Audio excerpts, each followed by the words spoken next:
Bonjour à toi qui regarde ma vidéo. J'ai choisi aujourd'hui de traiter dans le domaine des 5 de Pix le sujet demandant à quoi chacune de ces valeurs correspond.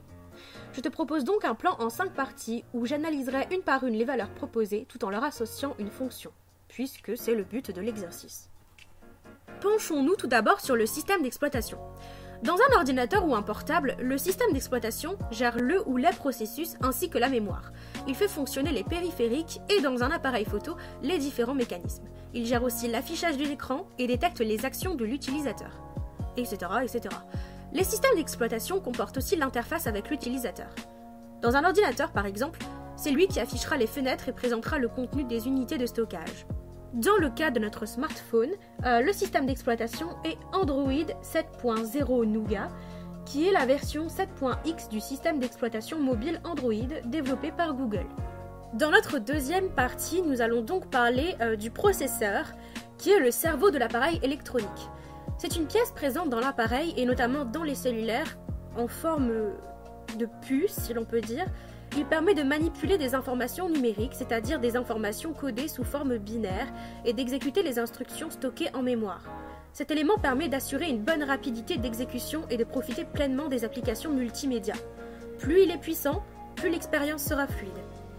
Dans le cas de notre smartphone, nous avons donc un processeur quad-core, c'est-à-dire qu'il possède 4 cœurs physiques fonctionnant simultanément. Passons donc désormais à la troisième partie dans laquelle je vais vous parler de deux différents types de mémoire. Parlons tout d'abord de la mémoire vive ou RAM, qui est un acronyme de Random Access Memory, qui est la mémoire informatique dans laquelle peuvent être stockées puis effacées les informations traitées par un appareil informatique. Elle est chargée de stocker temporairement les applications. Cette mémoire est utilisée lorsque votre téléphone entre en action pour faire fonctionner des applications, par exemple. Plus la quantité de RAM est importante, plus on va pouvoir ouvrir simultanément et faire cohabiter dans la mémoire des applications. Ce qui permet aussi de basculer plus rapidement d'une application à une autre.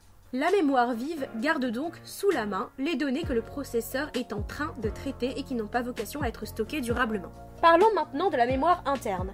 La mémoire interne représente la mémoire ROM, Read Only Memory, de votre téléphone. Il s'agit d'une mémoire morte fixe qui n'est utile que lorsque les données ne sont pas dynamiques, mais elle a un avantage sur la RAM, elle est non volatile. Cela signifie qu'elle n'oubliera ni ne perdra aucune information si l'alimentation électrique est coupée.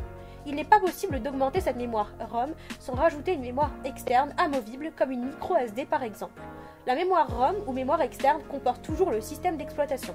Elle contient des données utilisateurs telles que des photos, des vidéos, de la musique, des documents et des données d'application. La taille de l'écran de notre smartphone fait 4,5 pouces.